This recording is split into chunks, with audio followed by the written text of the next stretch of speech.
Hi guys, I'm just gonna show you this.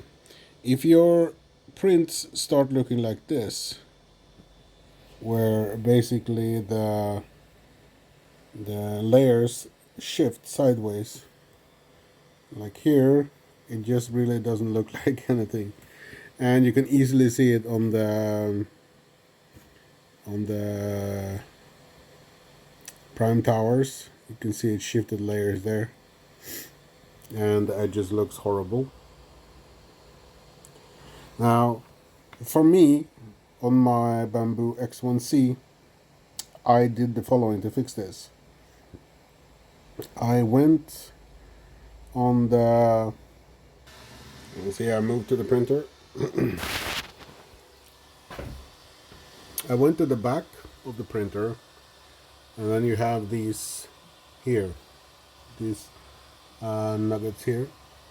Those are tensions for your X belt or X rod, the one going vertically here and move like back and forth like that. So what I did here is I removed sorry, I just released the 4 screws, 2 on each of these, a little bit, and then I basically you just move the arm to the front and you move it to the back and you move it to the front. Do that like 5 or 6 times, and that will sort of readjust the belts.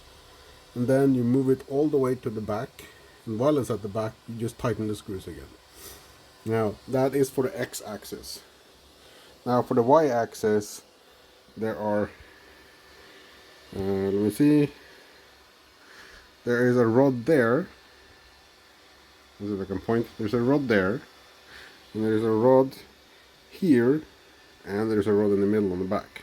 Now all of those rods are under here, so you have to sort of disconnect the AMS so that you can flip the printer on the side. Of course you have to take off the power, and then you have to unscrew the screws, and then you have to take the belt off, and then you have to clean everything down there with a microfiber cloth. I don't recommend using oil because it can make the gears skip, and after I did that, my prints now look like this. That's the prime tower, and I just completed printing the parts as they should have been printed. So I'm gonna put some links in the bottom of the description to the 2 Bambu guides that show you how to do this, and I hope this helped you guys. Thank you, and see you in the next one.